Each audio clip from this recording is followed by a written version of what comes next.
All right, it looks like we're live. I'm on a couple of minutes early so we can bring on some of our friends here. Let me go into Instagram and click go live there.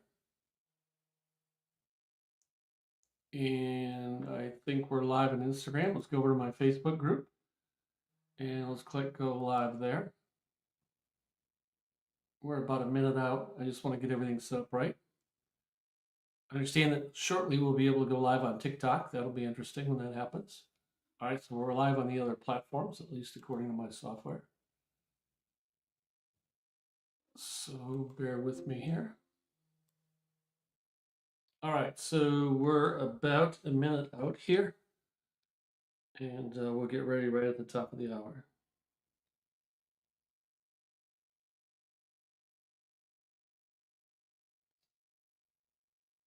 Getting some messages that we are live, so I like that, so that's good.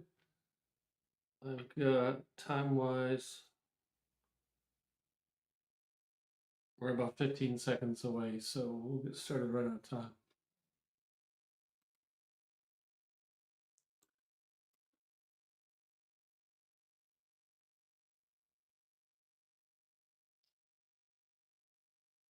All right, I got 7 o'clock, top of the hour Eastern time. Hey everyone, welcome to another episode of Deal or No Deal, where business meets AI. I'm Michael Rennick. I am your co-host for tonight. And tonight we're stepping right into one of the biggest shifts that we've seen since the AI has hit the mainstream. For the past couple of years, we've all been talking to AI, asking questions, getting ideas, generating content. But this week, the story's starting to change. Google rolled out Gemini 3 with reasoning capabilities strong enough to trigger a reported code red inside of OpenAI. Anthropic is pushing new breakthroughs. DeepSeek is providing high-level reasoning that doesn't have to have a huge cost associated with it. AI agents, robotics, and automation platforms are accelerating faster than anyone could have thought. And this just isn't tech news, it's a signal. We're moving from AI that responds to AI that goes to work for us, from chatbots to interns, from helpers to teammates. And for every question the business owner has, every leader, every professional, what they need to do is ask simply, are we ready for that today? Tonight, my co-host is ChatGPT, and him and I are going to unpack, and I say him, whatever it is, we'll unpack what this means for you, how these new AI interns actually operate, the risks we don't talk enough about, the control systems we may need to talk about putting in place, and what the next leap might mean for your job, your team, and your business. It's a big night. It's a timely conversation. And if you've been wondering how to stay ahead of the world where technology is now acting on its own, you're in the right place. Let's go ahead and get started. Let me go ahead and click a couple of buttons here so we can, I'm going to format the screen that way so that it looks good on Instagram. And let me bring on my buddy here. Hey, ChatGPT, how are you tonight? Hey there, Michael. I'm doing great, and I'm all set to help out. Just let me know when you're ready to roll, and we'll dive right in. All right, I want to thank you for being here. We've got a lot we're going to talk about. We're going to start a new section before we get into tonight's topic. I want to talk about what's happening in about the last week, 7 days or so, in terms of AI changes. Are you okay with that, ChatGPT? Absolutely. I'm right with you on that. Let's dive into what's been going on in the AI world over the past week or so. And there's been a ton of movement and some pretty intense changes, and I'm happy to break it down with you. All right, exciting. And a couple of things before we get into that. I'm playing around with different microphones and trying to balance the audio, getting ChatGPT, since he comes in as a screen share on my StreamYard software, and my volume audio to line up has been difficult. I tried a mixer that didn't work. We're trying some other things. So bear with me. When I edit this post-production, I can level the audio, but I'm trying to get it so during the stream, we're in good shape. So, and the other thing is, you notice that I haven't shaved this week. I'm trying around to see whether I want to grow a beard this winter, so it probably looks kind of rough and scruffy right now. I apologize for that. And the last thing, if you notice, I'm wearing a sweatshirt. It's one of my favorite things we don't get to wear very often in Florida. I know the folks up north, because I'm a Michigander, are going to laugh at me when I say it's a little bit cooler down here, because from your perspective, it's not. I get that. But let's jump right into this. We're in one of the most competitive moments AI has ever seen. Google's new Gemini 3 is pushing boundaries of reasoning and multimodal understanding. Its performance was so strong that it reportedly triggered a code red with inside of OpenAI. which is now fast tracking new models, one of them nicknamed Garlic. Anthropic answered with its own Claude Opus 4.5, now testing as one of the strongest coding and multi step reasoning models on the market. In China, not to be left behind, their DeepSeek version 3.2 is proving you can get competitive reasoning at a fraction of what most computing costs are occurring right now. From a market trend perspective, AI absolutely dominated the holiday season. It's reported that the shopping assistants drove an 805% increase in traffic, helping fuel a record 11.8 billion in Black Friday online sales. Meta is officially shifting away from the metaverse and steering up to 72 billion into AI infrastructure in the balance of this year and also next year. It's a massive reallocation with big implications for chip makers and cloud providers. The major movement we saw from a tech perspective is Tesla's Optimus Gen 3. It's their human robot, made some major strides. OpenAI's Sora 2 brought stronger realism and better control to AI-generated videos. And Google rolled out SEMA 2. It's a new platform called Anti-Gravity, both aimed at powering autonomous AI agents inside 3D environments. So all of this means we're moving fast. Things are changing. What's common today is going to be uncommon tomorrow, and there'll be something else. ChatGPT, you've got your seatbelt on, are you buckled in and ready to go? Absolutely, Michael. I'm buckled in and ready to roll. That's a great rundown, and you're spot on. The pace of change is huge. We're definitely in a moment where what's cutting edge today could be old news by next week. So let's dive into it and break it down for everyone watching. I mean, it's my head spinning with everything going on right now. Would you agree? Oh, absolutely. I'd agree with that 100%. It's a lot to take in, and it's moving at a pace that can make anyone's head spin. But that's exactly why we're here, to break it down, keep it clear, and help everyone understand what really matters. So let's navigate it together and make sense of all this change. So at the top of the hour, I talked about we're no longer waiting for AI to respond. AI is going to start driving things with what we call the AI intern. When I use that term, what do I mean? Well, when we talk about the AI intern, we really mean this shift from AI just being a passive tool that waits for instructions to it actually taking proactive steps. In other words, it's like moving from having a chatbot that just answers questions to having an AI that can schedule your meetings, update your CRM, or handle those repetitive tasks behind the scenes. It's essentially the idea of turning AI into a team member that's actually doing some of the work for you. So that's what we mean by an AI intern. It's that next step where the AI is not just helping you think, it's actually helping you act. Could I summarize it this way? This really isn't just a software upgrade, it's a actual labor shift. You agree or disagree? I'd absolutely agree. That's a perfect way to sum it up. It's not just another software update, it's really a shift in how labor and tasks are getting done. We're basically talking about AI stepping into roles that used to require human effort.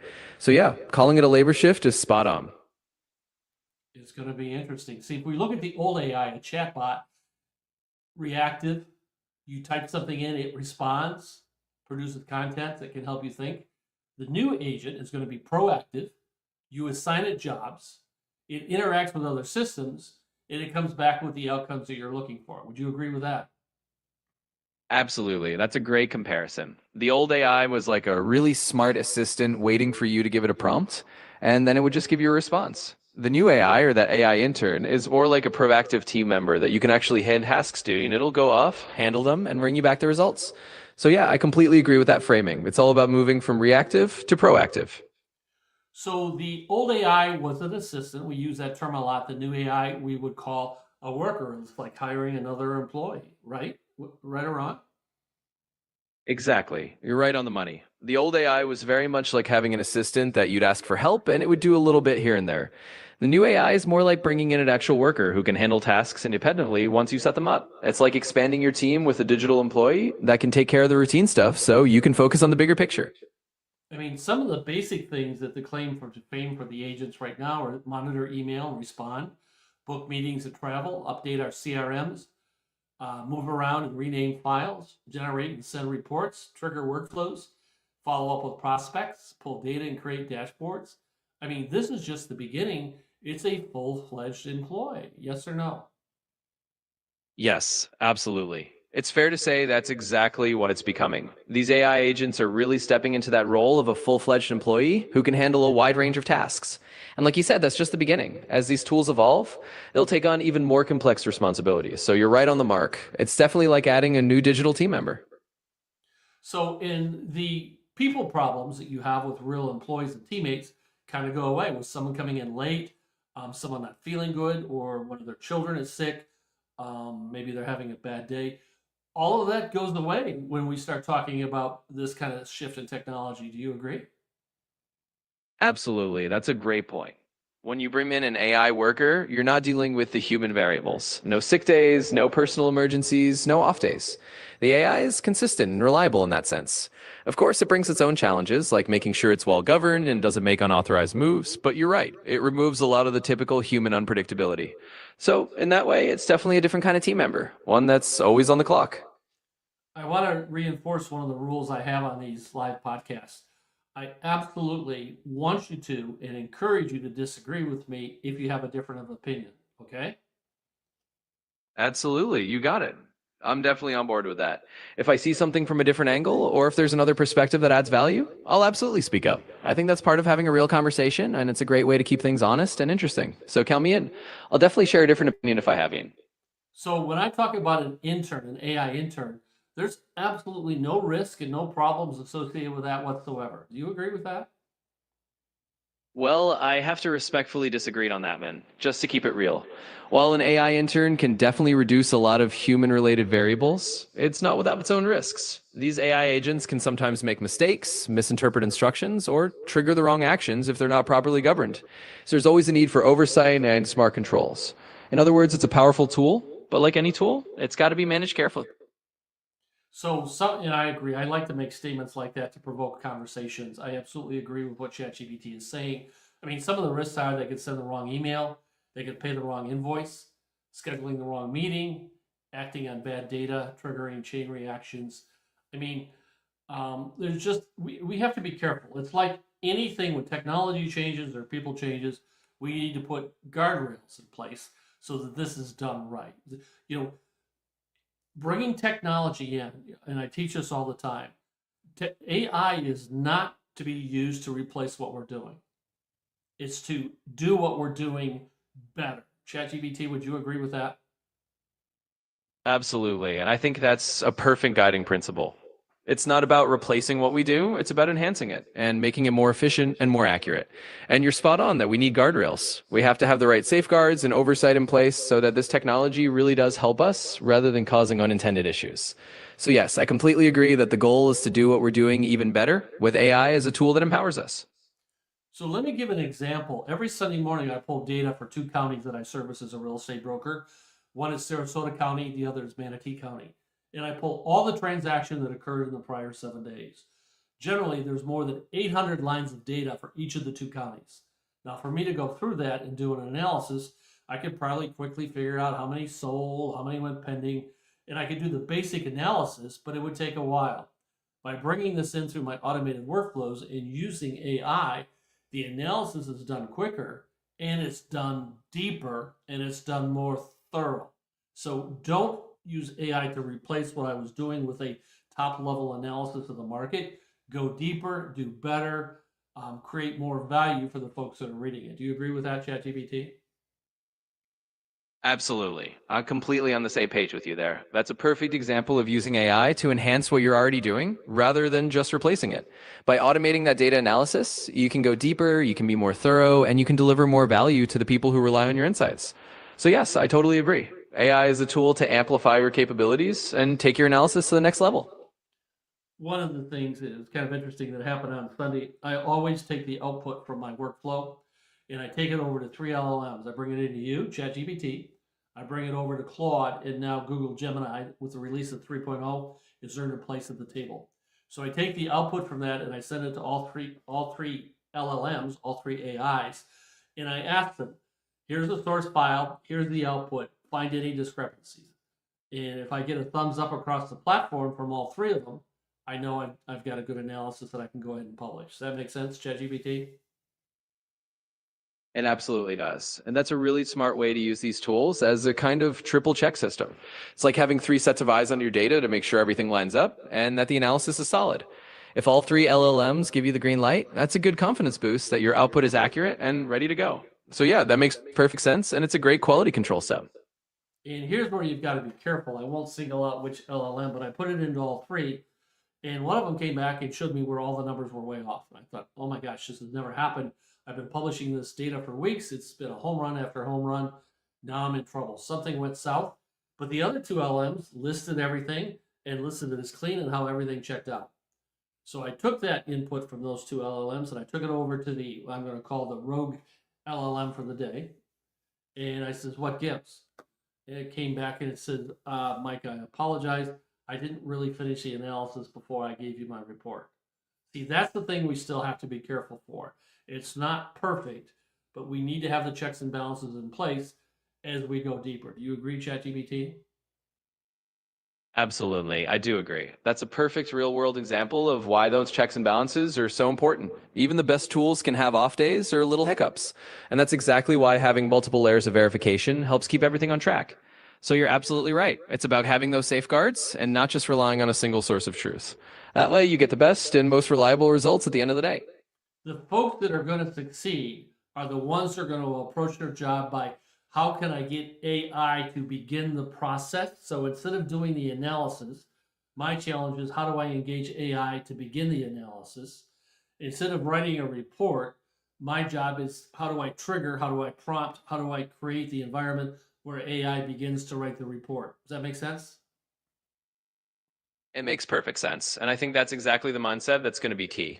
It's all about shifting from doing every single task yourself to thinking about how you can leverage AI to do that groundwork for you. So instead of being the one who's hands on with every step, you become the person who guides, prompts, and sets up the process. And that's where the real value comes in, because you're focusing on how to use the technology to get a deeper, richer result. So, yes, that's exactly the approach that's going to help people succeed. And you need to have full accountability in the final gatekeeper. You need to look at the output because you're responsible. I mean, not the AI. In terms of when I publish something, it needs to be accurate. So let's take a look at this. So as the interns are coming on and we're beginning to use them more and more, now the way the technology is, the jobs that are least affected, at least from my opinion or my perspective, would be high judgment, high empathy, high accountability, and senior leadership roles. Would you agree with that, ChatGPT? I absolutely agree. Those are exactly the kinds of roles where human qualities like judgment, empathy, and accountability are irreplaceable. AI can handle a lot of tasks, but those nuanced, high stakes decisions and that human connection are still best left to people. So, yeah, I'd say you're spot on that those roles are the least likely to be affected by AI, and they're the ones where human oversight is always going to be essential. The ones probably most at risk right now are admin support, data processing, scheduling kind of jobs, entry level coordination, and reporting roles. Would you agree with that? Yeah, I'd say that's a fair assessment. Those kinds of roles that are more repetitive or focused on routine tasks are definitely more likely to be affected by AI. So those administrative and data heavy roles where AI can really step in and streamline things. So I definitely agree that those are the areas most at risk. And that's why it's so important for people in those roles to start thinking about how they can shift toward more strategic or oversight focused work. Some of the new skills, when we look ahead and we project what's going to happen in the future, are going to be, at least in my opinion, automating workflow, the design of workflow automations, AI supervision. It's different than supervising an employee or a teammate. Prompt to process thinking. In other words, I want to create a prompt that kicks off a process. Let's say my end game is a full analysis of what happened in the prior 7 days in Sarasota County. I have to take a look at developing a prompt that will kick off that process that will end in the finish line with accurate data. System oversight is going to be another skill that's going to be at a premium, and risk evaluation in terms of looking at what we want to do and what we don't want to do. Does any of that make sense, ChatGPT? It absolutely makes sense. And I think you're spot on with those future skills. It really is going to be about mastering things like workflow automation, knowing how to supervise AI effectively, and designing those prompts that kick off a whole chain of tags. System oversight and risk evaluation are definitely going to be critical too, because the people who can manage and guide AI to produce the best results are going to be the ones who stand out. So yes, all of that makes perfect sense, and those are definitely going to be key skills moving forward. So let me share a premise. This is my opinion and my opinion only. You have every right to disagree, of course. But what I believe, the future job market will reward people who could manage AI, not the ones that are trying to compete with it. Do you agree? I do agree with that. I think that's a really strong perspective. The future job market is definitely going to favor those who can leverage AI as a tool rather than seeing it as a competitor. In other words, the people who thrive will be the ones who know how to integrate AI into their workflows, guide it, and use it to amplify their own capabilities. So I'm right there with you. It's really about becoming the person who can manage and direct AI effectively rather than trying to outdo it. When I sit down every day as a licensed real estate broker in the state of Florida and I begin to do my work, it's much different now because what I do is engage AI to begin the process. Not do the whole process, but begin the process so I can take it when maybe it's 70% complete, and then I can put the human touch that needs to the higher level thought, those kind of things on it to bring it over the finish line. You agree with that? Absolutely. I think that's a great way to put it. It's really about using AI as that initial engine to get things started, handle the heavy lifting of the routine parts, and then you come in and add that final layer of human insight and expertise. That's exactly where you as a professional shine, taking the AI's groundwork and elevating it with that personal touch and deeper thought. So, yes, I completely agree. That's a great approach and a perfect blend of AI efficiency with human expertise. Now, we're talking about today. I think the day is coming down the road where the higher level thought processes will be there. And I actually believe that AI is going to invent maybe cures to certain diseases and certain other things to make our life easy. So we're talking about today. But this is moving so doggone fast. At the top of this session, I went through just what changed in the last 7 days, and we're going to continue to do that.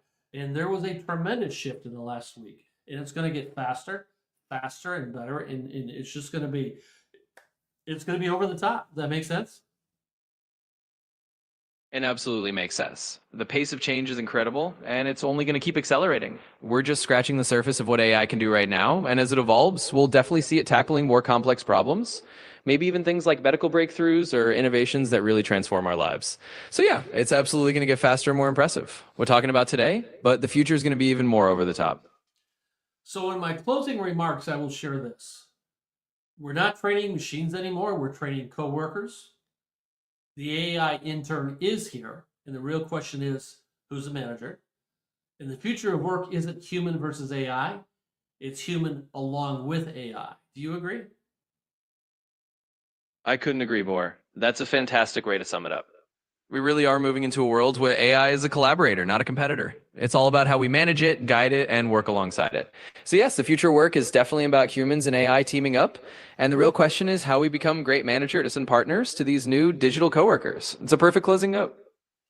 So as we move forward next week, and we're back to because of the holidays, we're just going to do weekly sessions. Episode 9 will be Monday, December 15th. It'll be at 7 o'clock, same time Eastern time. But it's a topic that's near and dear to my heart. And the question is AI helping students learn or just helping them cheat? Interesting topic, ChatGPT, yes or no? Absolutely. That sounds like a really fascinating topic and definitely one that'll spark some great conversation. It's a question a lot of people are asking right now, and it's really relevant to the whole discussion around how AI is impacting education. So I think it's going to be a great episode and a really engaging conversation for everyone tuning in. So the answer to that question is it helping students learn or just helping them cheat? The answer could be all the above. Could it not be? Absolutely. It really can be a bit of both. It's one of those nuanced topics where the impact depends on how the AI is used. It can definitely be a powerful learning tool, helping students understand concepts in new ways, but it also raises questions about how to ensure it's used responsibly so that it's a tool for learning rather than just a shortcut. So I think you're right. It's a bit of all of the above, and that's what makes it such an interesting topic to dive into. Why I have the passion for this for 9 years. Part of it was part time when I was still at General Motors full time, and part of it was full time for a couple of years after I retired from GM. But I taught at the university level, and many of my courses were graduate courses, and I really enjoyed that. I enjoyed the give and take with my students. I enjoyed teaching the students. I enjoyed learning from the students. Now we have a whole new tool called AI that I think they can take it to the next level. But I'll share my thoughts next week. ChatGPT, I want you to do your homework. I want you to be prepared. I want you to challenge me in terms of what is this technology going to do in the educational landscape. Can I get you to do that for me? Absolutely. You can count on me for that. I'll definitely do my homework and come prepared to dive into how AI is shaping education, the pros, the cons, and all the nuances. And I'll be ready to challenge you and bring some different perspectives to the table as well. So we'll have a really engaging conversation, and I'm looking forward to it. It's going to be a lot of fun. So those that are watching live, thank you very much. Those that will watch the recording, I appreciate that. We intend to grow this in terms of the topics. We're making a change now. We're going to start the top of each session with the technology changes in the previous week, talk a little bit about those from a high level, but deep dive into topics that I think are very important as we begin to wrestle with this fast moving technology. So that's going to be the shape of this podcast. I want it to be your podcast. I don't think anyone is doing a live show like this and having a partner at the level that I have, my co-partner being ChatGPT. I'm really, really appreciative that we're sharing these ideas. You're getting a perspective from a human, an old man, and you're getting a perspective from the technology. So I can't think of where it gets any better than that. ChatGPT, any closing thoughts? Well, Michael, I think you summed it up perfectly. It's going to be a lot of fun, and I'm thrilled to be part of something so unique. I love that we're diving into these timely tech changes each week and then tackling the big questions in a way that really brings value to everyone watching. So, my only closing thought is just to say I'm excited for what's ahead, and I really appreciate the opportunity to do this with you. Thanks, everyone, for joining us, and we'll see you next time. As I get more used to our software, I see 2 comments. I've got a wow, and I got a good show, Mike. So I appreciate that, and we'll grow this, and we'll get more information out there. But I want to thank everyone. I know it's a busy time. We're moving towards the holidays, and we have a lot on our platter. But it's near and dear to my heart that you take some time to watch either the recording or watch the live session. We'll be back next Monday. It's December 15th, 7 o'clock Eastern Time. Let's talk about education and what this technology is going to do for us. Take care, everyone. Have a great week. Buckle in, put on your seatbelt. More changes are coming. I can promise you that.